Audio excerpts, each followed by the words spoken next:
Hello, everybody. It's George from Ireland. So I'm going to explain how Ukraine is indeed winning the battle of the Black Sea. I think they've won it, so they mustn't crow prematurely. There may be still a long way to go, and one mustn't underestimate Russian resilience. I think this war is going to continue for at least another year and a half, could be several years. Look at the Syrian civil war. Nobody thought we'd be going 12 years later.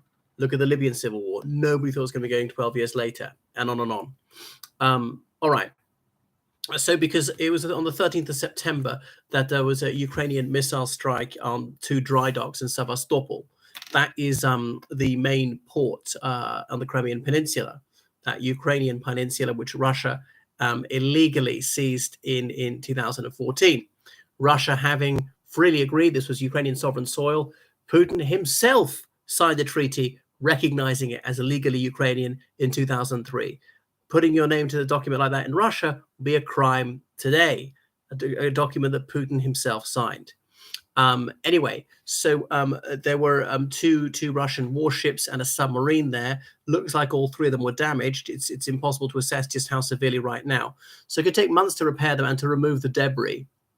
And Ukraine used 10 British-made cruise missiles for this strike. Now, the cruise missiles are very expensive. They're at least several $1 million a pop.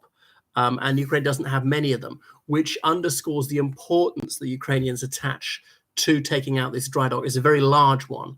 The Russians ended up having a floating dry dock off Murmansk in the Russian Arctic, which sank 5 years ago, and they've still been able to salvage it.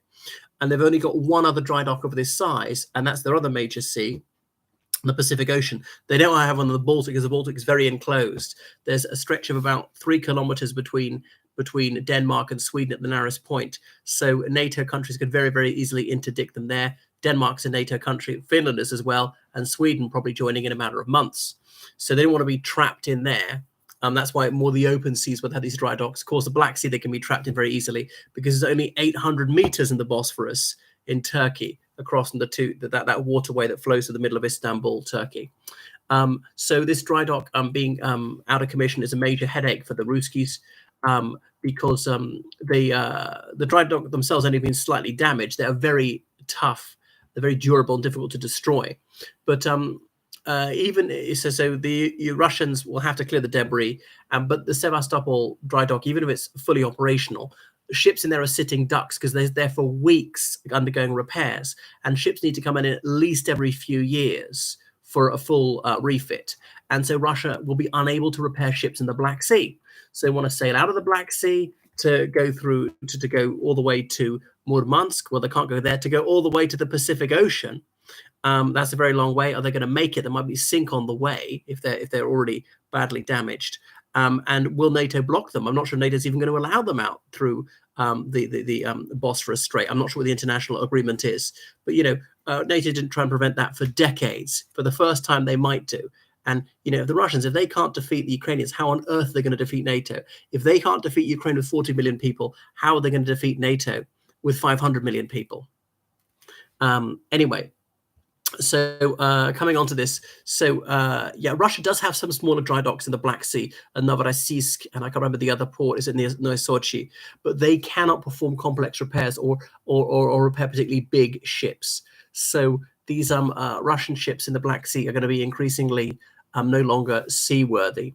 And another significant move is a few days ago, I think it's 11th of September, Ukraine, they retook some oil platforms in the Black Sea, oil and gas platforms, having their special forces there. Now, the Russians were using this as helicopter landing pads. They were storing things there because, ships don't have very much space. So any extra food, water, ammunition, whatever, store it there, and then you can bring it on board when you need it, when you're running low.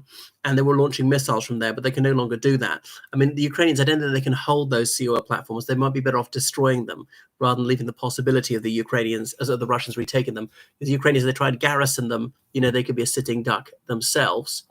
All right.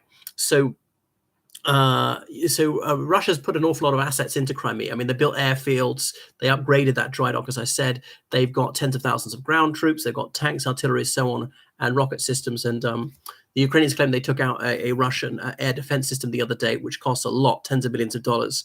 So control of the Black Sea is absolutely critical for Russia. They want to interdict Ukrainian grain exports, which is a big part of their economy. Remember, the Ukrainian economy, it shrank 30% in the first year of the war. And if most of their grain exports and so on are going to be stopped, it'll shrink even more, and that'll put an even heavier burden on the European Union in particular to provide financial support to sustain the Ukrainian war effort. I mean, the European Union is giving the Ukrainian 6 billion euros a month simply to sustain vital operations, to pay salaries, to maintain civil infrastructure, and so on. It'll be up higher, 7 million. How much higher? Sorry, 7 billion. How much higher? If the Ukrainians can't earn a significant amount through exports of cereal crops and such like, sunflower oil, sunflower seeds. So the Russian ships that were in the Black Sea, they could also bombard Ukrainian cities. And another reason for Russia to try and control the Black Sea is to be able to resupply Crimea by sea, because of course they can use the land corridor. That's coming under threat as the Ukrainians advance in Zaporizhia region. And there's the main road and railway line through there towards Crimea might become within range of the Ukrainians. Obviously, you can fly things in, but there are only so many planes, and flying is obviously the most expensive way, fuel-intensive way, and could be shot down, because if one missile hits the plane, it's gone, because ships can often survive being hit several times, depending on the size of the missile and exactly where they're hit. They're not so incredibly flammable as planes. And normally planes, if you're hit, that's it. You're going to go down fast. Everybody's going to die. Everything's destroyed. Ships often have time to evacuate. Other ships can come to the rescue. And of course, there's the Crimea Bridge, well across the Kerch Strait, that Putin drove the very first truck over, opened several years ago at great expense. That's been hit several times, but has only been taken out of commission for a few hours at a time. And the NATO countries have been very behindhand in not supplying enough missiles to take that down. It could have been taken down right at the beginning of the war. But if they can't use the land corridor, if the bridge is taken down, if flying is not safe because the Ukrainians have got air superiority or something close to it, then by sea is the only way. And Putin faces an unenviable quandary: double down or back down. I mean, he usually doubles down. He did back down over Kherson and withdrew, but Crimea is vital to him. That was the highest point of his popularity when they seized that in 2014. Even some moderate liberal Russians agreed with that. And imagine if that's jeopardized. Imagine if he loses that.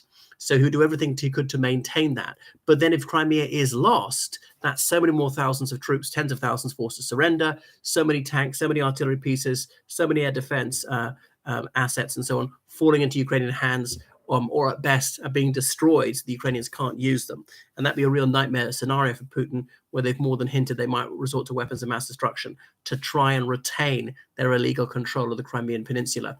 Incidentally, a convoy of merchant ships left Ukraine a couple of days ago, carrying grain and such like, going across the Black Sea, escorted by the Royal Air Forces and the British Air Force, and seem to have made it. So it looks like Russia's illegal blockade of Ukrainian goods might be ending. Remember, they ended the Black Sea Grain Initiative.